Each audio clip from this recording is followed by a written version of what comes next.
بسم الله الرحمن الرحيم. الحمد لله والصلاة والسلام على سيدنا محمد وعلى آله وأصحابه أجمعين. أما بعد. ماشاءاللہ ہماری رمضان کی یہ نشست عصر کے بعد کی آج اس سلسلے کی آج یہ آخری نشست ہے۔ ہماری اس نشست میں زندگی کے مختلف پہلوؤں پر اللہ کے نبی صلی اللہ علیہ وسلم کے ارشادات، نصائح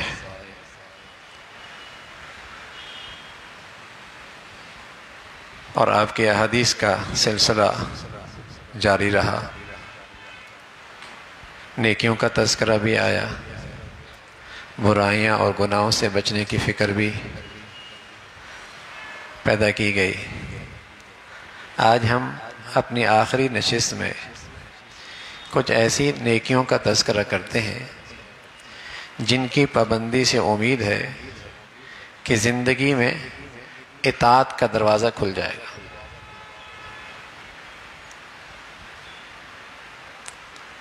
اور وہ کچھ ایسی کمزوریوں کا تذکرہ کرتے ہیں اگر ان برائیوں کا دروازہ بند ہو جائے تو اللہ کی ذات سے امید ہے ساری برائیوں کا دروازہ بند ہو جائے گا۔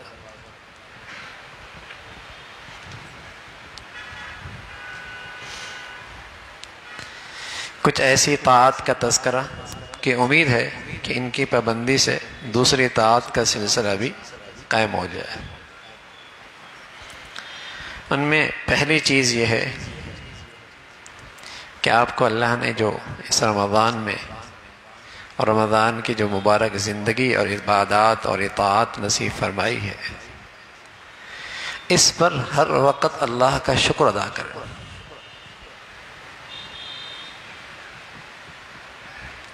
اور اللہ کریم کا ارشاد ہے اور وعدہ ہے، تم میری کسی عطا کردہ نعمت پر شکر کرو گے تو ہم تمہیں اور دیں گے۔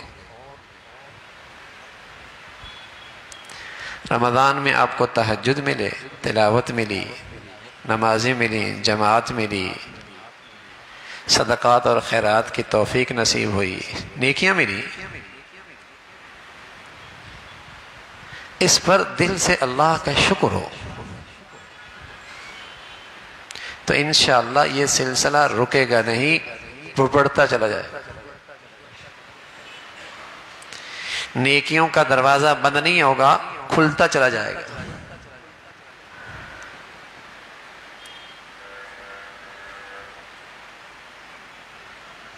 تو جب بھی کوئی نیکی کی توفیق ملے اور جب بھی اللہ رب العزت کی اطاعت کا موقع ہو، نصیب ہو جائے تو شکر کرو اللہ کا۔ ہم کون اور کہاں اللہ کی عبادت، اس کا کرم ہو گیا۔ اس کریم داتا کی مہربانی ہو گئی کہ میرے لیے اطاعت آسان ہو گئی، شکر کرو۔ دوسری چیز ان میں ایک یہ ہے کہ علم دین کا حاصل کرنا، خواہ کتابوں سے حاصل کیا جائے یا صحبت علماء سے، بلکہ تحصیل کتب کے بعد بھی، کتابوں کے بعد بھی علماء کی صحبت ضروری ہے۔ مراد ہماری علماء سے وہ علماء ہیں جو اپنے علم پر عمل کرتے ہیں۔ ایسے بزرگوں کی صحبت اور خدمت میں جس قدر میسر ہو جائے غنیمت کبریٰ اور نعمت عظمیٰ ہیں۔ اگر ہر روز ممکن نہ ہو تو ہفتے میں آدھا گھنٹہ ضرور اس کا اہتمام کریں، اس کا آپ خود اپنی زندگیوں میں برکتیں دیکھیں۔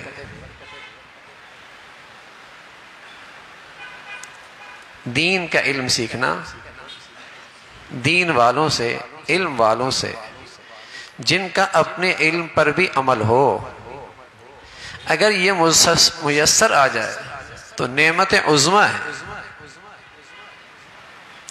اور غنیمت کبریٰ ہے، بڑی غنیمت کی چیز ہے، بڑی نعمت کی چیز ہے۔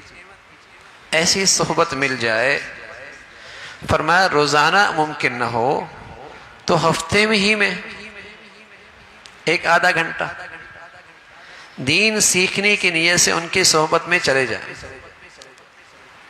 اپنے بچوں کو بھی لے کے جائیں، اپنے گھر کی عورتوں کو بھی لے کے جائیں۔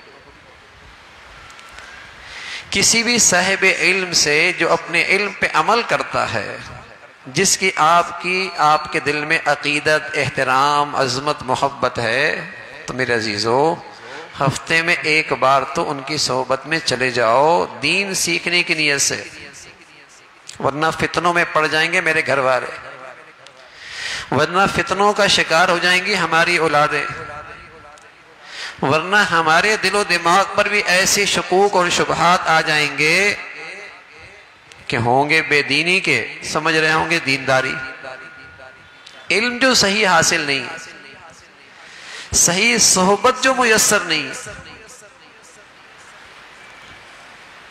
صحیح صحبت میسر نہیں،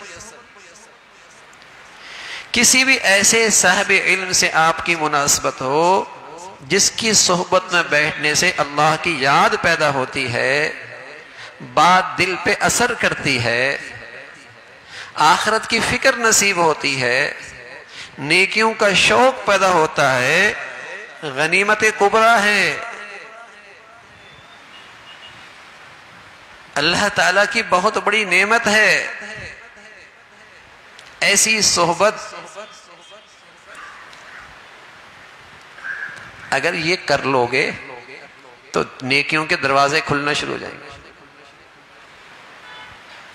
میں اپنے بچوں کو جو اعتکاف میں بیٹھتے ہیں ہم انہیں ایک بات کہتے ہیں کہ تم ابھی باہر جاؤ گے، بس ایک کام کرنا کہ یہ جو تار آ رہی ہے نا، اور اس تار کا کنیکشن کس سے؟ پاور ہاؤس سے، پھر اس کے اندر روشنی آ رہی ہے، بلب جل رہا ہے، لائٹ چل رہی ہے، اگر وہ رابطہ منقطع ہو جائے تو گر جائے گی تار، تو کون اٹھائے گا اسے؟ تو ہمارے بچے جواب دیتے ہیں چرسی اٹھائیں گے، ایرونچی اٹھائیں گے، کیونکہ بجلی والے تو بعد میں آئیں گے، سویرے سویرے وہ آ کے اٹھا کے لے جائے گا۔ تو ہم اپنے بچوں سے کہتے ہیں تم ایمان کے پاور ہاؤس سے رابطہ رکھنا، انشاءاللہ ایمان کا چراغ جلتا رہے گا۔ اگر اس پاور ہاؤس سے رابطہ منقطع ہوا، کوئی بھی بے دین آپ کو اچک کے لے جائے گا۔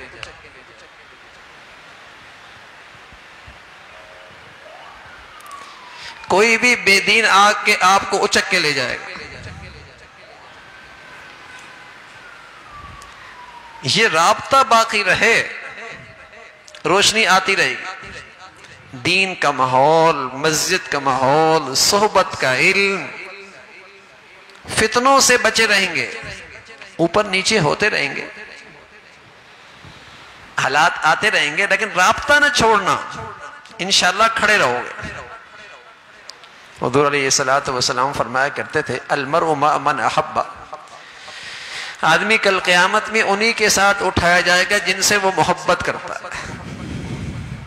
ظاہر ہے اپنے فارغ وقت کن کے ساتھ اٹھتا بیٹھتا ہے، کس کی محبت اس کے دل میں ہے، کس کا تعلق ہے۔ اگر مجھے نیک لوگوں سے محبت ہو جائے، نیک صحبت سے مجھے محبت ہو جائے، تو ہم یہ کہیں گے اے اللہ ہم نیک ہیں تو نہیں، احب الصالحین، لیکن دل سے نیکوں سے محبت کرتے ہیں، وَلَسْتُ مِنْهُ، اگرچہ ہم ان میں سے نہیں ہیں، لَعَلَّ اللَّهُ يَرْزُقُنِي صَلَاحًا، نیکوں سے محبت اس لیے کرتے ہیں اس امید سے کہ اللہ ہمیں بھی نیک بنا دے۔ ہم نیک ہیں تو نہیں، لیکن نیکوں سے تعلق جوڑ لیا ہے، نیکوں کے پاس محبت سے بیٹھ جاتے ہیں، وَلَسْتُ مِنْهُمْ، ہم نیک نہیں ہیں، لَعَلَّ اللَّهُ يَرْزُقُنِي صَلَاحًا، لیکن اللہ سے یہ امید لگائے بیٹھے ہیں کہ نیکوں سے محبت ہے، اللہ ہمیں بھی نیکوں میں بنا دے۔ اور حضور علیہ السلام نے خوشخبری دی المرء مع من احب، آدمی جن سے محبت کرتا ہے کل قیامت میں اللہ اس کا حشر انہی کے ساتھ فرمائیں گے۔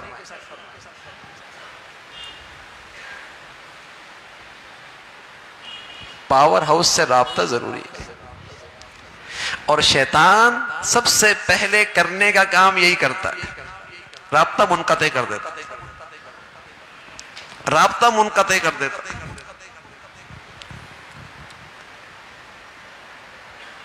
ماحول سے دور کر دیتا ہے۔ بس اوقات غلطی ہو جاتی ہے اور خیالات میں اب کیا کروں گا جا کر، اب کیا کروں گا جا کر؟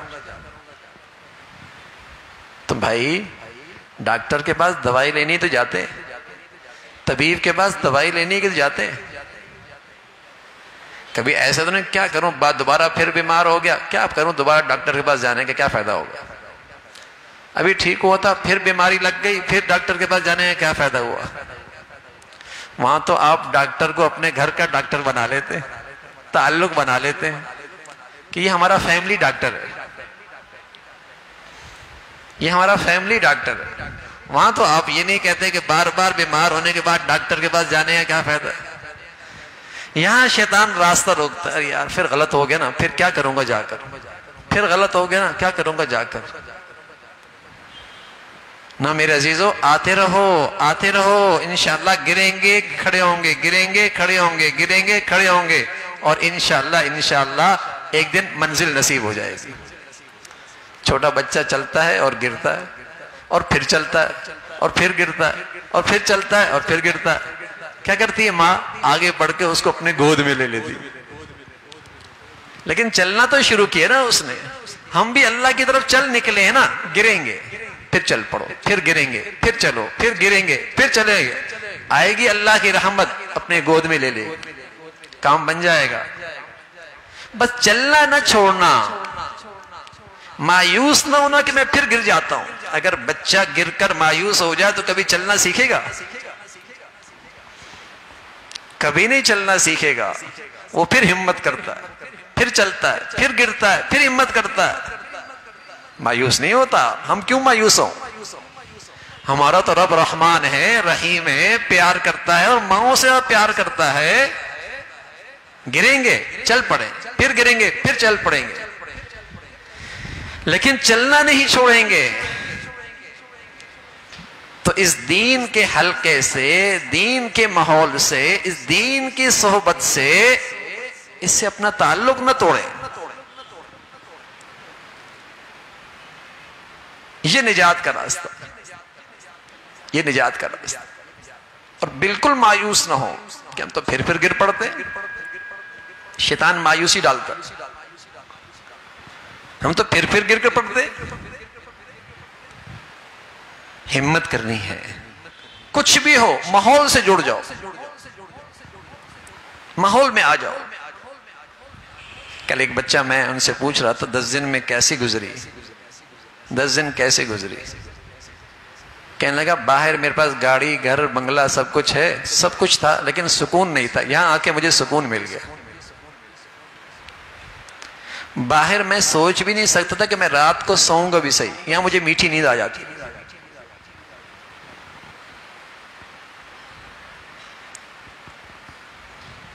کہاں چاہتا ہے شیطان کہ یہ اللہ کا بندہ ایسا سکون کی زندگی گزارے؟ کہاں چاہتا ہے؟ تھوڑی سی ہمت، تھوڑی سی ہمت، گریں گے، غلطی ہوگی، قصور ہو جائے گا، آئیں ماحول میں، انشاءاللہ دل صاف ہو جائے گا، نیکی پہ کھڑے ہونے کا حوصلہ پیدا ہو جائے گا، ہمت پیدا ہو جائے گی۔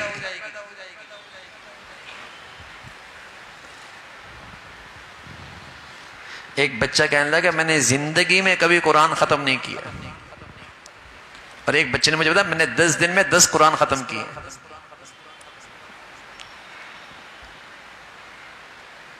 ماحول، صحبت، نیکی کی فضا، ہم جیسے کمزور بھی کھڑے ہو جاتے ہیں،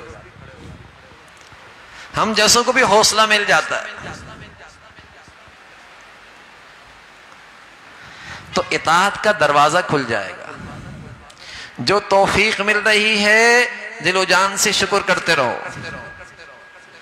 دوسری چیز، علم دین کا حاصل کرنا، صحبت علماء سے جو اپنے علم پہ عمل کرنے والے ہیں، ایسی صحبت میسر ہو جائے، غنیمت کبریٰ، نعمت عظمیٰ ایسی مل جائے۔ روزانہ نہیں، ہفتے میں ایک بار اپنے بچوں کو لے کے آؤ، اپنے گھر والوں کو لے کے آؤ، خود اہتمام سے آؤ، اور طلب سے آؤ، محبت سے آؤ، عقیدت سے آؤ، سیکھنے کے لیے آؤ۔ نہیں معروم ہوں گے، نہیں معروم ہوں گے، بہت کچھ ملے گا۔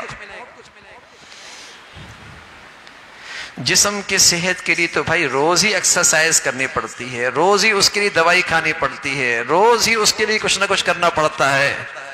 ایمانی صحت برقرار رہے، دینی زندگی صحت مند رہے، اطاعت پہ مجھے استقامت ملے، کچھ نہ کچھ تو غذا اور دوا لینی پڑے گی نا۔ دوا اور غذا لینی پڑے گی۔ دو چیزیں ہو گئی۔ تیسری چیز ایک ان میں ہے نماز، جس طرح ہو سکے 5 وقت کی نماز پڑھتا رہے اور حد الامکان مسجد جماعت کا اہتمام کرے۔ ہم وہ باتیں بتا رہے ہیں جس سے نیکیوں کا دروازہ کھل جائے گا، اطاعت کا دروازہ کھل جائے گا۔ اور یہ جتنی چیزیں ہم بتا رہے ہیں یہ اللہ کے رسول نے ہمیں بتائیں، اللہ نے بتائیں، اس کا خلاصہ عرض کر رہے ہیں۔ کیونکہ نماز میں بھی یہ تاثیر ہے، نماز میں بھی یہ تاثیر ہے کہ یہ برائیوں سے روک دیتی ہے اور اس سے نیکیوں کے دروازے کھل جاتے ہیں۔ کچھ بھی ہو جائے، جیسا بھی ہو، نماز جماعت کے ساتھ مسجد میں اہتمام، اور خدا نہ خواستہ کبھی سفر میں ان میں سے کوئی چیز نہ ملے، کچھ بھی ہو جائے نماز نہیں چھوڑ۔ جہاز میں ہے، ایئرپورٹ میں ہے، سفر میں ہے، ریل میں ہے، نماز نہیں چھوڑنی۔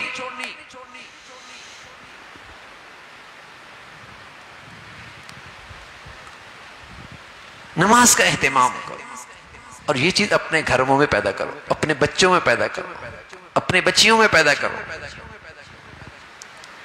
نماز نہیں چھوڑ۔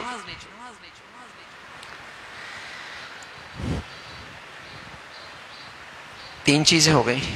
چوتھی چیز، کم از کم درجے کا میرا اخلاق ایسا ہو کہ میری زبان سے اور میرے رویے سے اور میرے لین دین سے اور میرے معاملات سے کسی کو نقصان اور تکلیف اور زیادتی نہ ہو۔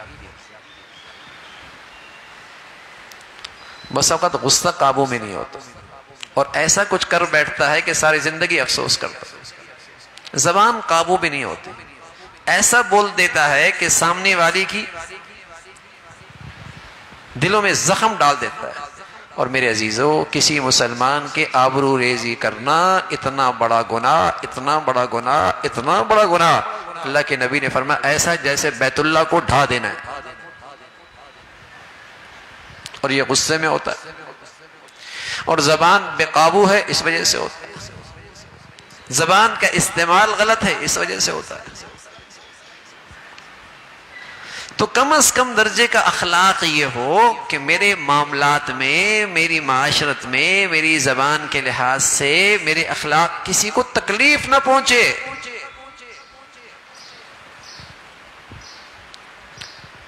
عبادت پہ اللہ کا شکر، اچھی صحبت، نماز کا اہتمام، اور اس درجے کے اخلاق کہ میری ذات سے کسی کو تکلیف نہ پہنچے۔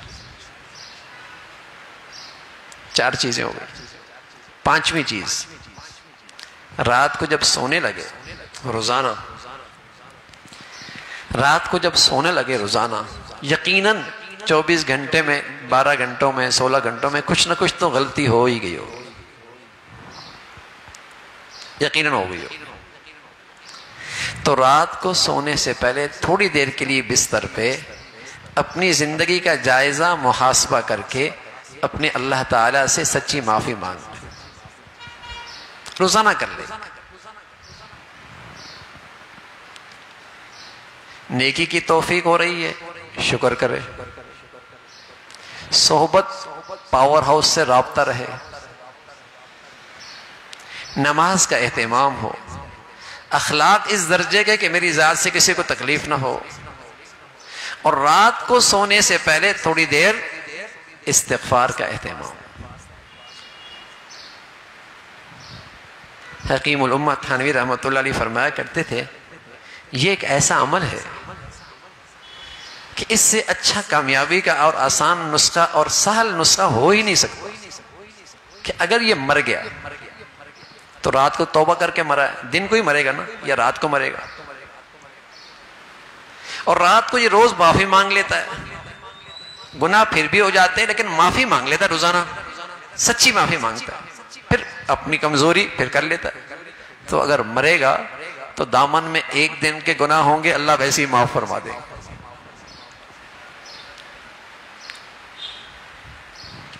لیکن میرے عزیزوں، میرا اور آپ کا جو ازلی دشمن شیطان ہے توبہ کرنے نہیں دیتا، روزانہ معافی مانگنی نہیں دیتا. اس لیے تھوڑی دیر یوں کیا کرو کہ اپنے آنکھیں بند کر کے نا سوچ لیا کرو. ہو سکتا ہے صبح نہ اٹھو، جانے کو سوچ لو، اس زندگی کو سوچ لو، توبہ کرنا آسان ہو جائے گا. آج مجھے یہ دنیاوی زندگی ہر نفع نقصان پہ کھڑا کر دیتی ہے، کر رہی نا یہ زندگی. اس کے نفع کے لیے میں کھڑا ہوں اور اس کے نقصان سے بچنے کے لیے میں آج تیار ہوں. یہ زندگی آج مجھے نفع نقصان پہ کھڑا کر دیتی ہے، بڑی سے بڑی قربانی لے لیتی ہے، بڑی سے بڑا مجاہدہ لے لیتی ہے، بڑی سے بڑی تکلیف مجھ سے برداشت ہو جاتی. یہ دنیا کی زندگی مجھے نفع نقصان پہ کھڑا کر رہی ہے، لیکن جو کل کی زندگی ہے وہاں نفع کی چیز کیا ہے، وہاں نقصان کیا ہے، وہ زندگی آج مجھے نہیں کھڑا کر رہی. وہ زندگی آج مجھے نہیں کھڑا کر رہی کہ میں اس کے نفع کے لیے کھڑا ہو جاؤں اور ہمت کر لوں اور مجاہدہ کر لوں، اور اس کے نقصان کے لیے بچنے کے لیے میں کوشش کر لوں. وہ زندگی مجھے نہیں کھڑا کرتی، دنیا کی زندگی کھڑا کرتی ہے. تو ذرا سوچیں گے نا تو انشاءاللہ وہ ایمان تازہ ہوگا، اس زندگی کا یقین تازہ ہوگا، پھر توبہ کرنا آسان ہوگا. بہت سارے گناہ اس لیے نہیں چھوٹتے کہ وہ نقصان آخرت کا لگتا ہے. تو آخرت کا نقصان نہیں لگتا، تو وہ زندگی چونکہ حاضر نہیں، یقین نہیں، اس لیے نقصان سے بچنے کے لیے مجھے ہمت بھی نہیں ہوتی. لیکن دنیا کے نقصان کے بچنے کے لیے کتنی ہمت کرتا ہوں. تو پانچویں چیز یہ کہ رات کو سونے سے پہلے تھوڑا سا اپنا جانا، اپنی موت، اپنی آخرت کو یاد رکھیں اور پھر سچی توبہ کریں. یہ 5 چیزیں ایسی ہیں اگر ہم اس کا اہتمام شروع کر دیں. نیکی کی توفیق پہ شکر، صحبت اچھی، روزانہ نہیں تو ہفتے میں ایک بار، ایسی صحبت جہاں علم بھی ٹھیک ہو، عمل بھی ٹھیک ہو. تیسری چیز نمازوں کا اہتمام. چوتھی چیز اس درجے کا اخلاق کہ میری ذات سے کسی کو تکلیف نہ پہنچے. اور 5ویں چیز رات کو سونے سے پہلے روزانہ موت کا استحضار کر کے تھوڑی دیر توبہ اور استغفار. ان 5 چیزوں کا اہتمام کر لیں گے تو اللہ کی ذات سے امید ہے کہ نیکیوں کی اور اطاعت کے دروازے کھل جائیں گے، بڑھتے چلے جائیں گے، آگے بڑھتے چلے جائیں گے. اس رمضان میں جہاں تک پہنچے، اگر ان 5 چیزوں کا اہتمام کر لیا، اللہ کی ذات سے امید ہے اگلے رمضان اللہ نے زندگی دی تو بہت آگے کی توفیق مل جائے گی، بہت آگے کی توفیق مل جائے گی. اور کچھ چیزیں ایسی ہیں اگر ان معاصی سے بچنے کا اہتمام ہو جائے تو انشاءاللہ تمام معاصی سے نجات ہو جائے گی، تمام گناہوں سے نجات ہو جائے گی. ان میں ایک ہے طعام مشتبہ یا حرام کھانا.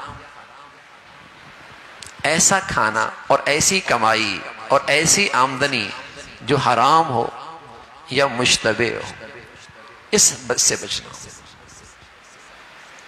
اس سے بچنا. کیونکہ ان گناہوں کو چھوڑ دیں گے تو بہت سارے گناہوں سے پرہیز ہو جائے گی، دروازہ بند ہو جائے گا برائیوں کا. حرام نہیں، میری زندگی میں حرام نہ آئے، ہمان کام آئی نہ آئے. پہلے مائیں، بہنیں، بیٹیاں اپنے شوہروں کو، اپنے بیٹوں کو، اپنے باپ کی منتیں کرتی تھی، ہم روکھا سوکھا کھا لیں گی، گزارا لائق زندگی کر لیں گی، قناعت کر لیں گی، لیکن ہم اپنے بچوں کو حرام نہیں کھلا سکتے. ہمارے گھر میں حرام آئے ہم سے یہ برداشت نہیں ہوتا. تو مرد کو بھی بڑی ہمت ہوتی تھی، مردوں کو بھی بڑا حوصلہ ہوتا تھا. تو حرام نہ آئے ہماری زندگی میں، مشتبہ مال نہ آئے. حلال کی بڑی برکتیں، حلال کی بڑی برکتیں ہیں. تو یہ وہ چیزیں ہیں، اگر ان معاصی سے بچا جائے تو اللہ کی ذات سے امید ہے معاصی کا دروازہ بند ہو جائے گا۔ ایک تو یہ کہ حرام سے بچیں۔ بعض لوگوں کی آمدنی کے ذرائع حلال ہوتے ہیں الحمدللہ، لیکن کچھ ایسی بے احتیاطیاں ہو جاتی ہیں، کچھ ایسی جہالت ہو جاتی ہے، کچھ ایسی لا علمی ہو جاتی ہے کہ وہ اپنے حلال کو بھی خراب کر دیتا ہے۔ حالانکہ الحمدللہ سود نہیں ہے، حرام نہیں کما رہا ہے، جوا نہیں کھیل رہا ہے، رشوت نہیں لے رہا ہے، ہاں، لیکن بے احتیاطی ایسی ہے، لا علمی ایسی ہے، جہالت ایسی ہے کہ وہ اپنا حلال بھی خراب کر رہے ہوتے ہیں۔ تو حد الامکان کوشش کرتے رہیں کہ ہماری آمدنی حلال ہو، ہمارا کمانا حلال ہو۔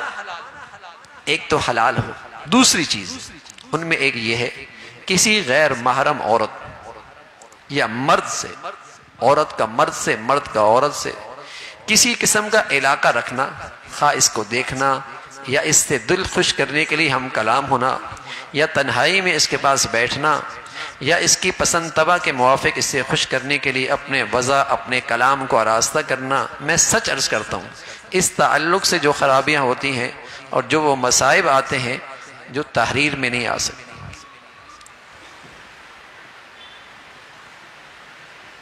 آج کے نوجوان بیچارے اس مصیبت میں گرفتار ہوتے ہیں، اس مصیبت میں گرفتار ہوتے ہیں۔ ان کے اسکولوں کا ماحول ایسا ہے، کالجوں کا ماحول ایسا ہے، یونیورسٹیوں کا ماحول ایسا ہے، ان کے جہاں کام کر رہے ہوتے ہیں وہاں ماحول ہی ایسا ہوتا ہے۔ یہ وہ زہر قاتل ہے جو کوئی نیکی زندگی میں نہیں رہنے دیتا، اور اس سے جو فتنے آتے ہیں، حلال رشتے ٹوٹ جاتے ہیں، بنے بنائے گھر ٹوٹ جاتے ہیں، بنے بنائی زندگیاں ٹوٹ جاتی ہیں، خاندان ٹوٹ جاتے ہیں، ماں باپ رسوا ہو جاتے ہیں، پورا کنبہ رسوائی کا شکار ہو جاتا ہے۔ اور اس کی گندگی کی انتہا کیا ہوتی؟ قتل قتل قتل۔ آپ دیکھیں گے جو بھی دردناک قتل ہوا، وحشتناک قتل ہوا، اس کے پیچھے آپ کو بے حیائی نظر آئے گی۔ جو بھی وحشتناک قتل ہوا، دردناک قتل ہوا، آپ کو اس کے پیچھے بے حیائی نظر آئے گی۔ اور ابتدا کہاں ہوئی؟ آزادانہ گفتگو، میل جول، یہ برائی، یہ برائی۔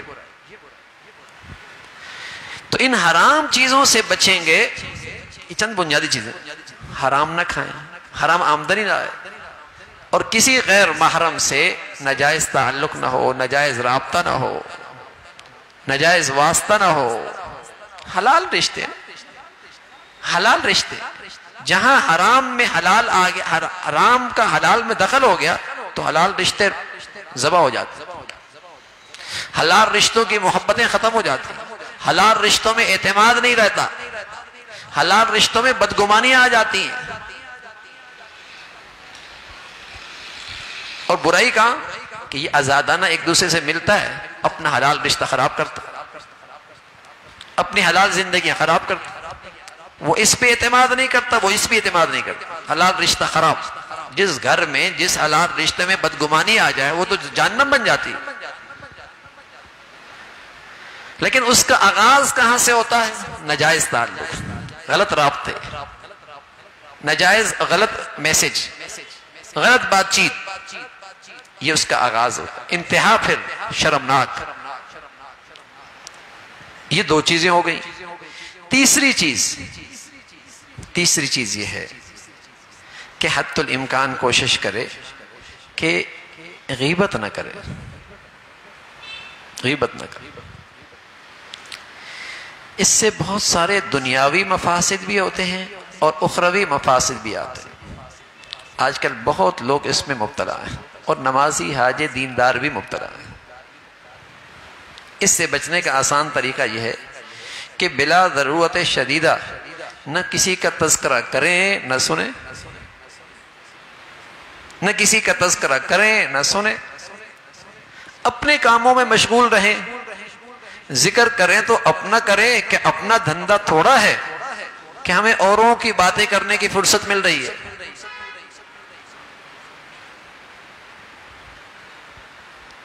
حرام سے بچ جائے، ناجائز رابطے سے بچ جائے، غیبت سے بچ جائے، اور ان 5 چیزوں کا اہتمام کر لے، تو اللہ کی ذات سے امید ہے نیکیوں کا دروازہ کھل جائے گا اور برائیوں کا دروازہ بند ہو جائے گا۔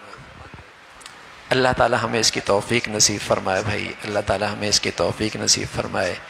ماشاءاللہ ماشاءاللہ آپ سبھی حضرات عصر کے بعد تشریف لائے، اور رمضان کی اس اختتامی وقت میں آپ چاہتے ہیں کہ انشاءاللہ نیکیوں کے ساتھ گزارے، اور اعتکاف کی نیت یقیناً آپ حضرات نے کر لی ہوگی کہ ہم انشاءاللہ عصر کے بعد اعتکاف میں بیٹھے ہیں، نفلی اعتکاف مغرب تک، تو اذکار میں رہیں، دعا تو ہم تھوڑی سی کر لیتے ہیں، پھر اپنے ذکر میں رہیں، سبحان اللہ و بحمدہ سبحان اللہ العظیم، یا اللہ کو اور اچھے اچھے ناموں سے پکاریں، درود شریف پڑھیں، سب سے مختصر درود شریف صلی اللہ علیہ وسلم صلی اللہ علیہ وسلم۔